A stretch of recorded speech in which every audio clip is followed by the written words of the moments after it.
నమస్తే welcome to of the record నేను సింధు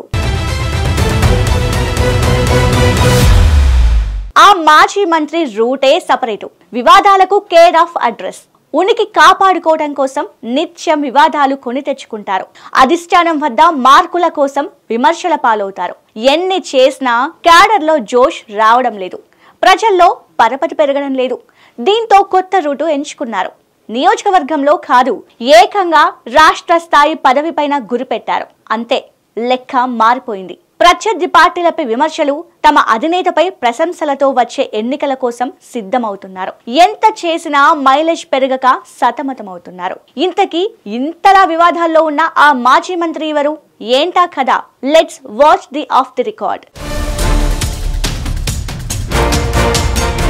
విడుదల రజని వివాదాల రజని అని పిలుచుకోవాలేమో టీడీపీతో రాజకీయాలు ప్రారంభించి ఆ పార్టీనే ధిక్కరించి వైసీపీలో చేరి ఎమ్మెల్యే అయ్యారు అంతటితో ఆగలేదు ఎమ్మెల్యే అయిన 2.5 ఏళ్లకే మంత్రి అయ్యారు చిలకలూరిపేటలో ప్రత్తిపాటి పుల్లారావును 2019 ఎన్నికల్లో ఓడించిన రజని ఆ తర్వాత నియోజకవర్గంలో పట్టు కోసం ప్రయత్నించారు అధికారం అండతో చెలరేగిపోయారు ఎన్నో వివాదాల్లో చిక్కుకున్నారు వైసీపీ అధికారంలో ఉన్న సమయంలో ఏ ఒక్క కేసు నమోదు కాలేదు అధికారం పోయిన వెంటనే వరుస ఫిర్యాదులతో కేసులు నమోదయ్యాయి కుటుంబ సభ్యులు రజనీ కారణంగా ఇబ్బందులు పడ్డారు మంత్రి పదవి పోయినా రజనీ దూకుడు తగ్గలేదు ఇప్పుడు కొత్త లక్ష్యంతో పనిచేస్తున్నారు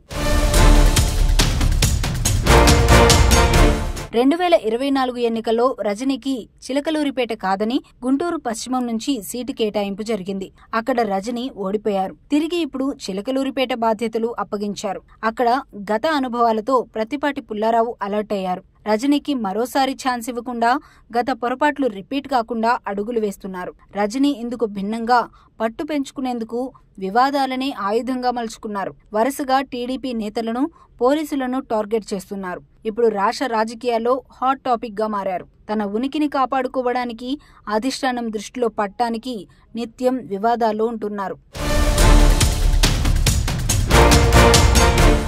రజనీ తన చర్యలతో అధిష్టానం దృష్టిలో పడేందుకు తీవ్రంగా ప్రయత్నిస్తున్నారు విడుదల రజనీ ఇప్పుడు వైసీపీలో రాష్ట్ర పదవి ఆశిస్తున్నారని టాక్ అధికారంలో ఉన్నప్పుడు జగన్ మన్ననలు పొందడానికి ఆనాడు పాకులాడిన నేతలంతా ఇప్పుడు సైలెంట్ అయ్యారు అయితే రజనీ మాత్రం తన రూటులో తాను వెళ్తున్నారు అధికారంలో ఉన్నా లేకున్నా ఒకేలా రజనీ వ్యవహార శైలి ఉందనే వాదన వినిపిస్తోంది ఎంత చేసినా పార్టీ క్యాడర్ నుండి మద్దతు లభించడం లేదు రజనీ గురించి ఆలోచన చేసే పరిస్థితుల్లో వైసీపీ నాయకత్వం కనిపించట్లేదు పార్టీలో అందరినీ కలుపుకొని పోవటంలో రజనీ విఫలమవుతున్నారు ఇలాంటి రజనీకి పార్టీలో కీలక పదవి ఎలా ఇస్తారనే ప్రశ్నలు వినిపిస్తున్నాయి రజనీ తన వ్యవహార శైలి మార్చుకుంటేనే భవిష్యత్ అని ఆమె మద్దతుదారులే చెబుతున్నారు మరి రజనీ మారుతారా వైసీపీ నాయకత్వమే రజనీని మార్చేస్తారా వెయిట్ చేసి చూడాల్సిందే